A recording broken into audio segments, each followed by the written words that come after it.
మీ ఎలాంటి వ్యాపార ప్రకటనలకైనా వెంటనే మా ఛానల్ సంప్రదించండి. ప్రస్తుతం మనతో పాటు ప్రముఖ ఆధ్యాత్మికవేత్త, ఐకాన్ ఆస్ట్రాలజర్ గట్టుపల్లి సురేష్ బాబు గారు ఉన్నారు. గురుగారితో మాట్లాడేద్దాం. నమస్కారం గురుగారు. జై శ్రీమన్నారాయణ. గురుగారు, ఫిబ్రవరి మాసం 2026 విశేషంగా మేషరాశి వారి పరిస్థితి ఏంటి? సో వీళ్ళకి ఎలా ఉంటుంది? ప్రతి నెలకి సంబంధం లేకుండా భిన్నంగా ఈసారి మనం సమస్య, దానికి తగిన పరిహారాలు అక్కడికక్కడే చర్చించుకుందాం. వీళ్ళ పరిస్థితి ఏంటి, ఎలా ఉంటుందంటారు ఈ మాసం? ఖచ్చితంగా మన ప్రపంచ జనానికైతే ముందుగా ఒక విన్నపం ఏంటంటే 2025 సంవత్సరం అయిపోయింది, దశాబ్ద కాలంగా అయిపోతున్నా ఉంది. 2026 వచ్చింది. 2026 కూడా అసలు అనుకోకుండానే ఇప్పుడే కదా 31 డిసెంబర్ 31 అయిపోయింది, జనవరి 1 అయిపోయింది. జనాలు బారులు తీరున్నారు దేవాలయాల్లో, అన్నీ అయిపోయేసి ఇక మనకి ఫిబ్రవరి కూడా వచ్చిందంటే మామూలు విషయం కాదు. ఇక్కడ అందరూ కూడా గమనించాల్సిన విషయం ఏంటంటే ఈ యొక్క 2026 సంవత్సరం నుంచి మనకి ప్రతి మాసం కూడా క్యాలిక్యులేషన్ చేసుకుంటే 28 రోజులు రావచ్చు, 30 రోజులు రావచ్చు, 31 రోజులు రావచ్చు. మనం ఓవరాల్గా చూసినట్టయితే కనుక మనకి కాలక్రమేణా తగ్గేటువంటి సమయాన్ని బట్టి 1 నిమిషం పాటు 60 సెకండ్ల పాటు కాలక్రమేణా వ్యవధి అయితే తగ్గుతుంది. దీన్ని బట్టి మనం ఆలోచించుకోవాల్సిన కూడా విషయం ఏంటంటే గ్రహాల యొక్క స్థితిగతులు కూడా స్లో అయిపోయినాయి. అంటే గురుగ్రహానికి దగ్గరగా వచ్చేటువంటి గ్రహాలన్నీ కూడా స్థితిగతులు మారబోతున్నాయి. దీనివలన మానవ జీవితం మారిపోబోతుంది. 2026 సంవత్సరం నుంచి మానవ జీవితం అనేది మారిపోబోతుంది. అంటే ఆయుష్ కూడా కొంతమేర తగ్గేటువంటి అవకాశాలు ఉన్నాయి. హైట్ కూడా పుట్టేటువంటి బేబీస్ ఉంటారు కదా, వారి హైట్ కూడా కొంతమేర తగ్గేలా కనిపిస్తుంది భారతదేశంలో. ఇది అందరూ కూడా గమనించుకోవాల్సింది. ఇకపోతే మనము ద్వాదశ రాశుల్లోకి వచ్చేసాము. ఫిబ్రవరి మాసం 2026 సంవత్సరానికి వచ్చేసాము. 2026 సంవత్సరం ఫిబ్రవరి మాసం అప్పుడే వచ్చేసిందని మనకి ఆశ్చర్య కలిగిస్తుంది అనమాట. ఈ క్షణకాల జీవితం అనేది దానికోసమే. క్షణం తగ్గుతుంది కాబట్టి 60 సెకండ్స్ తగ్గడం అంటే మామూలు విషయం కాదు. సంవత్సరానికి 1 నిమిషం తగ్గినట్టు, అంతే కదా. నిమిషం ఎక్కడ 2 నిమిషాలు తగ్గినట్టు. సంవత్సరం మొత్తం లెక్కేసుకుంటే 2 నిమిషాలు తగ్గినట్టు మనకి. దాని ప్రకారం 10 సంవత్సరాలు లెక్కేసుకుంటే 1 గంట తగ్గినట్టు దగ్గర అట్లా 10 నిమిషాలు అంటే 20 నిమిషాలు తగ్గినట్టు 10 సంవత్సరాలకి. కాబట్టి ఈ యొక్క 10 నిమిషాలు తగ్గింది కదా అనుకుంటే 20 నిమిషాలు తగ్గింది కదా అనుకుంటే కాదండి. దీని వలన మనకి ప్రపంచంలో చాలా రకాలైన సమస్యల నుంచి కొట్టుమిట్లాడుకునే పరిస్థితి వ్యవధి మనకి ఏర్పడుతున్నట్లు. ఇక్కడ ఇప్పుడు 72 సార్లు గంటకి కొట్టుకునేటువంటి నాడి కూడా అది కూడా తగ్గుముఖం పడుతుంది. 68 సార్లు కొట్టుకుంటే సరిపోతుంది. ఇప్పుడు వైద్యులు కూడా దాన్ని చూసుకోవాలి. ఇకపోతే ద్వాదశ రాశుల్లో ఒకటి మేషరాశి. వీళ్ళకి సంబంధించి ప్రతి ఒక్కరు కూడా ధనపరంగా ఎలా ఉంటుంది కామన్గా తెలుసుకోవాలనుకుంటారు. వీళ్ళకి ధనపరంగా ఎలా ఉంటుంది, డబ్బు నష్టం ఏదన్నా ఉంటుందా? ఇప్పుడు ఆన్లైన్లో స్కామ్స్ ఇవన్నీ జరుగుతున్నాయి. దీనికి సంబంధించి ఏమన్నా మోసపోయే అవకాశాలు అని కనిపిస్తున్నాయి. వీళ్ళు ఏమంటారు అంటే మోసానికి మోసం, కత్తికి కత్తి, సుత్తికి సుత్తి అన్నట్టుగానే మనకి ఎత్తుకు పై ఎత్తు అనగానే మేషరాశి వాళ్ళని తక్కువే కాదు. మేషరాశి వారికి కూడా మోసం చేసే వాళ్ళకి మోసం చేయడం తెలుసు, మంచి చేసే వాళ్ళకి మంచి చేయడం తెలుసు. 2 విధాలుగా పరిగణనలో ఉంటారు మేషరాశి వారు. కాబట్టి వారిని ఎవరు మోసం చేయలేరు. అవసరమైతే ఏమంటారండి వీళ్ళకి మోసానికి మోసగాడని, మోసగాళ్ళకి మోసగాడు మూవీ చూస్తుంటే కనుక అలాగా వీళ్ళని ఎవరైనా మోసం చేసే లోపు వీళ్ళు చేసేస్తారు. కాబట్టి ఎత్తుకుపోయే వీరికి ఇబ్బంది ఏం లేదు. అలాంటి మోసపోయే తత్వం అయితే కనుక మేషరాశి వారికి కనపడదు. కాకపోతే ఒకటి, గ్రహాల యొక్క స్థితిగతులు వీరి మీద కొంచెం చెడు దృష్టితో ఉన్నాయి. శని భగవానుడు కావచ్చు, రాహు కావచ్చు. రాహుతో పాటు ఉన్నటువంటి ఇక్కడ మేషరాశి కాబట్టి 11వ స్థానంలో రాహుతో పాటు కుజుడు ఉన్నాడు, కుజుడితో పాటు శుక్రుడు ఉన్నాడు. మాసం మొత్తం కూడా పరిగణలో తీసుకోవచ్చు వీళ్ళని. కాబట్టి వీళ్ళ వలన కొంచెం భార్యతోనూ భర్తతోనూ గొడవలయ్యేటువంటి అవకాశం, దాని వలన వీరు ఆర్థిక పరంగా నష్టపోవటం, స్ట్రెస్ అవ్వటము, చేయాల్సినటువంటి పని సరైన సమయంలో చేయలేకపోవటం ఉంటుంది. కాబట్టి ఆర్థికపరమైన ఇబ్బందులు అయితే కొంతమేర కనిపిస్తున్నాయి. కాబట్టి దాని తగ్గ ప్రికాషన్స్ తీసుకోవచ్చు. దాని దగ్గర ప్రికాషన్స్ ఏంటంటే కనుక ఏది మనకి ఆర్థికపరమైన ఇబ్బందులకి కావాల్సినటువంటి ప్రికాషన్స్ తీసుకుంటే సరిపోతుంది. ఆ ప్రికాషన్స్ వచ్చేసి ఉదయించేటువంటి చంద్రుడు పౌర్ణమి రోజు కానీ లేదా ఏ రోజైనా పర్లేదు, అమావాస్య చంద్రుడు కనపడ్డు కాబట్టి అమావాస్య వచ్చే లోపే ఉదయించే చంద్రకిరణాలు పడేలాగా ఈ యొక్క కుంకుమ పువ్వు వేసినటువంటి నీరు, కాచి చల్లార్చి కుంకుమ పువ్వు వేసినటువంటి నీరు, దాంట్లోనే చెరుకు రసం వేయాలి కొంచెం, లేదా తేనె వేయాలి. ఆ నీటిని ఇరువురు కూడా సేవించడం, లేదంటే కనుక ఆ నీటిని సేవించడం ద్వారా వీరికి స్ట్రెస్ అనేది తగ్గుతుంది. రాహు ఒక అశుభ దృష్టి నుంచి బయటపడతారు. శని ఒక అశుభ దృష్టి నుంచి బయటపడడంతో వారికి కొంతమేర ఎవరితో గొడవ పడకుండా, ఆర్థికపరమైన ఇబ్బందులు ఎవరితో మోసపోకుండా ఉండేదానికైతే ఆప్షన్ ఉంది. ఇక ఓవరాల్గా ఫ్యామిలీ పరంగా ఎలా ఉంటుంది? ప్రేమ అనురాగాల పరంగా భార్య భర్తల మధ్య సంబంధాలు కావచ్చు, ఇవన్నీ ఎలా ఉంటుంది? ఇక మేషరాశి కదండి, మేషరాశి వారికి గ్రహరీత్యా కొంత బాగలేదు. అందులోనూ కొంత నష్టపోయేటువంటి గ్రహాలన్నీ కూడా సానుకూలంగా లేవు. వీరికి కొంత స్ట్రెస్ అవుతూ ఉంటారు. కాబట్టి భార్యాభర్తల మధ్యన కొత్తగా పెళ్ళైన వారికి అయితే చికాకు తప్పవని చెప్పొచ్చు. ఏది ఈ మాసం వరకే. మళ్ళీ కూడా ఈ సంవత్సరం మొత్తం ఇలా ఉంటుందా, గురువు గారింది ఇలా చెప్పారు అనుకోండి. నేను చెప్పింది జరగదు, ఉన్నది చెప్తా అంతే. ఇప్పుడు ఉన్నది తెలియచేయడం వరకు మనది. కాబట్టి వాడు బాధపడే అవసరం లేదు. ఏదైనా ఒక మాట తూలినా కూడా తగ్గి ఉంటే మంచి జరుగుతుంది. ఇక భార్యాభర్తల మధ్యన గొడవ రాకుండా ఉండడానికి అయితే చిన్నపాటి పరిహారాలు చేసుకోవచ్చు. ఆ పరిహార నిమిత్తం కూడా ఏమిటంటే గనక ఏదైనా తినేటప్పుడు ఒక ముద్ద తీసి పక్కన పెట్టేసి, ఇది నాకు భార్యాభర్తల మధ్య అన్యోన్యత పెరిగేదానికి ఉండాలి కాబట్టి ఆ దేవుడికి సమర్పించుకుంటున్నానని వారికి ఇష్టదైవానికి ఒక ముద్ద తీసి పక్కన పెట్టడం ద్వారా భార్యాభర్తల మధ్య అన్యోన్యత పెరుగుతూ ఉంటుంది. ఉప్పు, కళ్ళుప్పు ఉంటుంది కదా, ఈ కళ్ళుప్పు కూడా సూర్యుడికి ఉదయించే సూర్యుడికి చూపించేసి దాన్ని ఇంట్లో వాడడం ద్వారా కూడా మంచి జరుగుతుంది. అలానే సైంధవలవనం వాడటం కూడా మంచి జరుగుతుంది. ఓవరాల్ గా ఉద్యోగ వ్యవస్థ ఎలా ఉంటుంది అంటారు? ఆల్రెడీ వర్క్ చేస్తున్న వాళ్ళకి ఏమైనా అభివృద్ధి ఉంటుందా, లేదంటే నిరుద్యోగులు ఉంటారు, ఉద్యోగం కోసం ఎదురు చూస్తూ ఉంటారు? ఓవరాల్ గా ఈ ఉద్యోగం గురించి ఏం చెప్తారు? మేషరాశి వారికి 2020 సంవత్సరం ఫిబ్రవరి మాసం మొత్తం కూడా ఉద్యోగ ప్రయత్నాలు చేయడం వ్యర్థం. ఎవరినైనా నమ్మి డబ్బులు ఇవ్వడం కానీ, ఇన్స్టిట్యూట్స్ ఉన్నాయి, ఎవరో ఏజెంట్లు ఉన్నారు అని డబ్బులు ఇచ్చి బ్యాక్ డోర్ ద్వారా వెళ్ళాలంటే మెయిన్ డోర్ ద్వారా వీళ్ళు పంపించేస్తారు. కాబట్టి అలాంటి వాళ్ళు డబ్బులు ఇవ్వద్దు.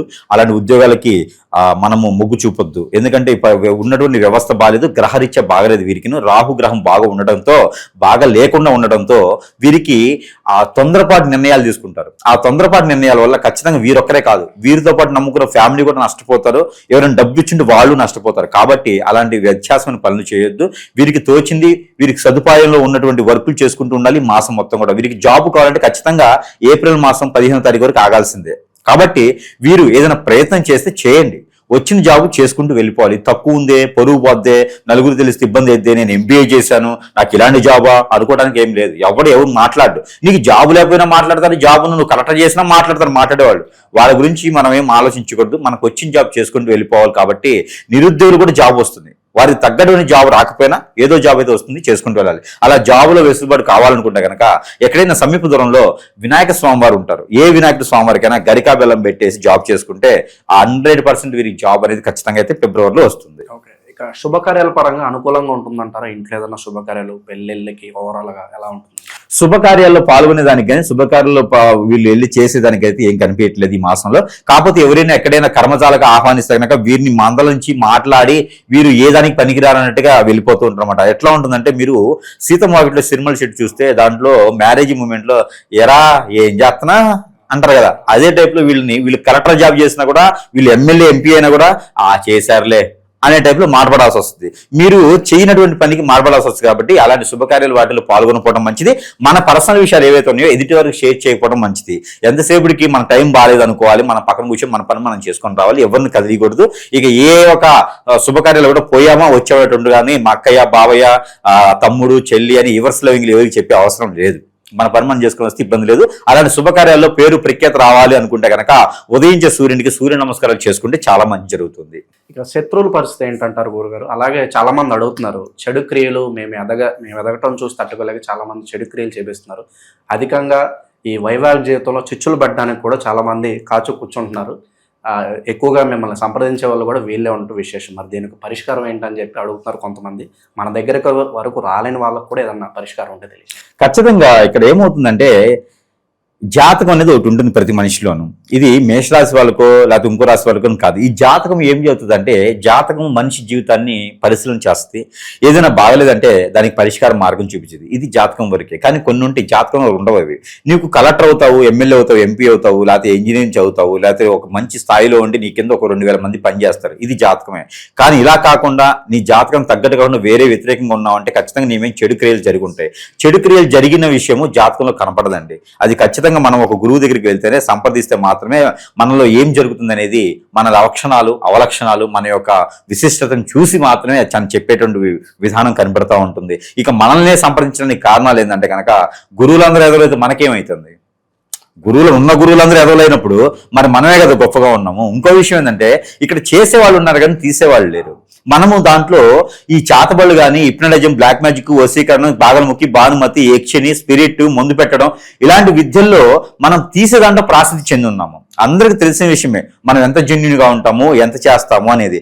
అలాంటి ద్వాదశ రాసుల వారే కాదు, మతాల వాళ్ళే కాదు, ఎన్నో వేల మంది ఈ రోజు మనకి దగ్గరికి వచ్చి ఉపశమనం పొందిన వారు, వారి పని చేసుకొని ఇంకొక నలుగురికి ఉపాధి అవకాశాలు కల్పించిన వారు, భార్య బిడ్డల్ని కాపాడుకునేవారు, భర్తని కాపాడుకునే వాళ్ళు, ఎంతో జీవితాలను నిలబెట్టినటువంటి పరిస్థితి మనకి ఏర్పడుతుందంటే ఆ దేవుని యొక్క కృప, ఆ దేవుని యొక్క దీవెనలు, మా గురువుల యొక్క దీవెనలు, మాకు మనసు మారకుండా ఇంకా మనకి కఠినంగా మంచి చేయాలని ఒక సంకల్పము, అలానే మనం నమ్మి వచ్చేటువంటి ప్రజల యొక్క దీవెన. అంతేగనక ఏదో గురువులు చెప్పారు వాళ్ళని నేను సంపాదించుకోవాలనేటువంటి సంకల్పం మనకి లేదు. అలాంటి వ్యవస్థ మనకు వద్దు. కాబట్టి ఇక్కడ వీరికి గమనించుకోవాలి, జాతకంలో ఇలాంటివి ఉండవు అని. దొంగ గురువుల దగ్గరికి వెళ్ళేసి, దొంగ స్వాముల దగ్గరికి వెళ్ళేసి మోసపోయే తత్వం అయితే ఈ రోజు ఉన్నటువంటి గ్రహస్థితి ప్రకారంగా అందరికీ కూడా సెన్సిటివ్ మైండ్ అండి. అంతా కూడా చిన్న పిల్లలు, ఏం అర్థం కావట్లేదు. ఎవరికి కూడా దేంట్లో నాలెడ్జ్ ఉంటుంది చెప్పండి? ఇప్పుడు ఇంజనీరింగ్ చదివే వాళ్ళకో, లేకపోతే డాక్టర్ చేసేవాడికో, ఈ బిల్డింగ్లు కట్టేవాడికో వారి దాంట్లో నాలెడ్జ్ ఉంటుంది. కానీ ఇలాంటి వాటిల్లో నాలెడ్జ్ ఉండదు, వారికి తెలియదు.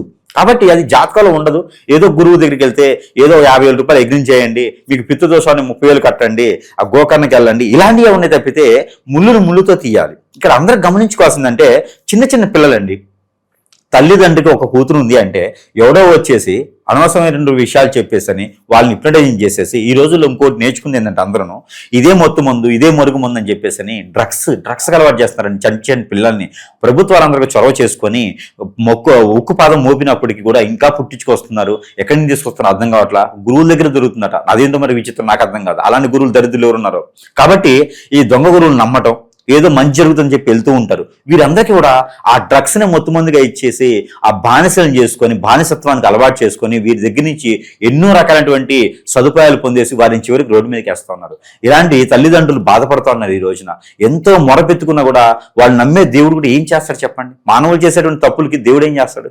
దేవుడికి నాకు బతికే ఆయుష్ 50 సంవత్సరాలు అని చెప్పి లారీ ఎదురు నిలబడితే ఉంటామా అండి? గండం కదా. అలానే ప్రతి ఒక్కరు కూడా ఆలోచించుకోవాలి. ఇది జాతకాల్లో కనపడవండి. ప్రతి ఒక్కరు దయచేసి ఆ మత్తు మందులకు కానీ, అలాంటి ఫ్రెండ్స్కి కానీ మన పర్సనల్ విషయాలు షేర్ చేయడం ద్వారా భార్యాభర్తల మధ్యన వెడబాటు భారం ఉంటుంది, ఆ తల్లిదండ్రుల మధ్యన వెడబాటు భారం ఉంటుంది, పిల్లల మధ్యన వెడబాటు భారం ఉంటుంది. ఇలాగా మన దగ్గర రాలేనప్పుడు మన దగ్గర చాలా రకాల వస్తువులు ఉన్నాయి, అవి కూడా మంత్రోచ్చారణ చేసేస్తున్నాం. దానితో పాటు ఏంటంటే ఇక ఎఫ్ఐఆర్స్ పెట్టుకున్న వాళ్ళకి కానీ ఇలాంటి బాధలు తప్పవు. ఈ ఎఫ్ఐఆర్స్ పెట్టుకోవడం వల్ల ఏదో ఒక కన్నేసు ఆశపడే ఉంటారు. వాళ్ళకి ఈ అబ్బాయినో ఈ అమ్మాయినో లాగేసుకుని మన జీవితం బాగుపడుద్ది కదా అని ప్రేమ అని ఒక మాటతో తెలియని మనసుని, కనపడని మనసుని ఏదో చెప్పేసి ఆ వాళ్ళని హిప్నటైజింగ్ చేసేసుకుంటా ఉన్నారు. దీనివల్ల జీవితం నాశనైపోతుంది. ఒక అబ్బాయి పుట్టాడంటే దేశానికో ప్రపంచానికి ఏదో చేయాలి, మన కుటుంబాన్ని పోషించుకోవాలి. అలా కాకుండా ఏదో ఒక వ్యసనానికి బానిసైతే అండి ఆ ఫ్యామిలీ మొత్తం ఇబ్బంది పడుతూ ఉంటారు. కాబట్టి ప్రతి ఒక్కరు దయచేసి మన పిల్లలు ఏం చేస్తున్నారు, మన పిల్లలు కాదు భార్యాభర్తలు ఏం చేస్తున్నారు గమనించండి. వారికి ఏదైనా సిమ్టమ్ మారిపోతే ఇమ్మీడియట్లీగా పక్కనే ఉన్నటువంటి సమీపంలో గురువు దగ్గర చూపించండి. అందరూ చెడ్డ గురువులు లేరు, వారి దగ్గర చూపిస్తే కొంతైనా పరిష్కార మార్గం అనేది లభ్యపడుతూ ఉంది. ఇంకా అలాంటి వారు ఉన్నారంటే కనుక ఉపశమనం కోసం అయితే కనుక చిన్న పరిష్కారం అయితే చెప్పొచ్చు. అది ఏమిటంటే ఒక 10 లీటర్ నీళ్లు తీసుకొని రేవి పళ్ళు చూర్ణం అని ఉంటుంది, లేదా రేవి పళ్ళు ఆకులని ఉంటాయి, అవి తీసుకొచ్చుకొని దాంట్లో వేసి కాచి ఆ నీటితో స్నానం చేస్తే వారికి అలాంటి సిమ్టమ్ ఏమైనా ఉంటే అతి కోపం, ఆకలవకపోవటం, అందరిని పట్టించుకోకపోవటం, కొట్టుకోవడం, తనకు తానే శిక్ష చేసుకోవటం, బయటికి వెళ్ళిపోతానంటాం, ఇంట్లో ఉండొద్దు అంటాం, మొండిగా మాట్లాడటం, మూర్ఖత్వంగా ఉండటం, ఇలాంటి సిమ్టమ్ ఉంటే కనుక ఈ నీటితో స్నానం చేపిస్తే కొంతమేర తగ్గేటువంటి అవకాశం అయితే కనిపిస్తుంది. ఇక విశేషంగా వ్యాపారాలు స్టార్ట్ చేయడానికి అనుకూలంగానే ఉంటుందంటారు. అలాగే కొంతమంది వ్యాపారం స్టార్ట్ చేసి పెద్దగా లాస్లో రన్ అవుతూ ఉంటుంది, అది సక్సెస్ అవ్వడానికి ఉన్న రెమెడీస్?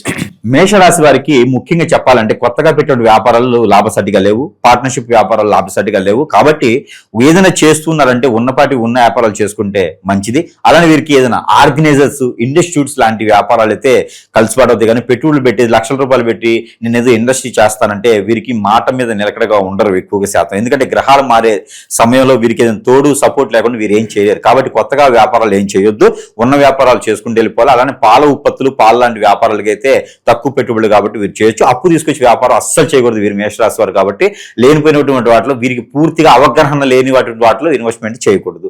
అలా ఏదైనా చేయాల్సి వచ్చింది, లాస్ అయిపోయాను అనుకుంటే కనుక ఒక కొబ్బరికాయ తీసుకొని నెత్తిని కొట్టుకోవాలి. నెత్తిన అంటే మామూలుగా కొబ్బరికాయ తీసుకొని నెత్తిన ఒక 3 సార్లు మోటించుకొని ఆ కొబ్బరికాయ తీసుకెళ్లి ఎక్కడైనా పారేడు నీటిలో కానీ పొదలకొని చెట్లలో కానీ వేసుకోవాలి. గురువు గారు చెప్పారు చెప్పి నెత్తిన కొట్టుకుంటే బ్లడ్ వచ్చింది, అనవసరమైనటువంటి అరుంధతి అవుతారు. కాబట్టి అలా చేయొద్దు. కేవలం నెత్తిన జస్ట్ మోటించుకోవాలి. తప్పు చేసి మోటించుకొని ఎవరైనా పడేస్తే కనుక దరిద్రం పోద్ది ముందు. కాబట్టి అలాంటి చేస్తే సరిపోతుంది.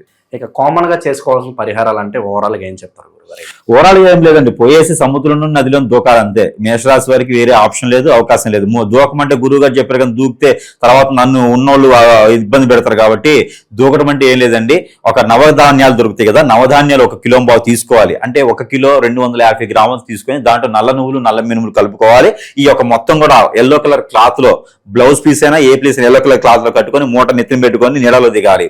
ఆ బట్టలతో నీళ్ళలో దిగిన తర్వాత ఆ స్నానం ఆచరించి 3 సార్లు మునిగిసి అందులో పడేసిన తర్వాత ఒడ్డు మీదకి వచ్చి ఏ అమ్మవారు ఏ స్వామివారు అయినా ఉంటే కనుక అక్కడ 2 ఒత్తులు వేసేసి ఆవు నెయ్యితో కానీ కొబ్బరి నూనెతో కానీ దీపారాధన చేసేసి మట్టి ప్రమిదిలోని దీపారాధన చేసేసి వీరికి ఉన్న కోరికలు కర్మలు కష్టాలు అన్ని రకాలుగా అక్కడ మొక్కుకొని వీరు బయటకు వచ్చి ఆ స్నానం చేసిన బట్టలు కూడా అక్కడే ఇచ్చేయాలి. అక్కడ వదిలేసేస్తే కనుక దరిద్రం అనేది పోతా ఉంది. ఏ అమ్మవారికి వీరు పూజించుకునే ఇబ్బంది లేదు. ఆవుకి వారంలో ఒక్కసారైనా గోధుమట్లు తినిపిస్తే వీరికి ఉన్నటువంటి గ్రహరిత్య దోషాలు, ప్రకృతి దోషాలు, కాలసర్ప దోషం, నాగదోషం, కుజదోషం, ఏదైనా దిష్టి దోషాలు ఉన్నా వీరి మీద ఏదైనా చెడు క్రియ చేయించినా కొంతమేర ఉపశమనం లభ్యపడుతుంది. ఇంకా కూడా వీళ్ళకి కావాలంటే కనుక సంప్రదించవచ్చు మన లాంటి వాళ్ళకి. ఓవరాల్ గా మేషరాశి వాళ్ళకి ఈ ఫిబ్రవరి మాసం ఎలా ఉంటుంది, ఎటువంటి జాగ్రత్తలు తీసుకోవాలి? చాలా మంచి విశ్లేషణ ఇచ్చారు. ధన్యవాదాలు.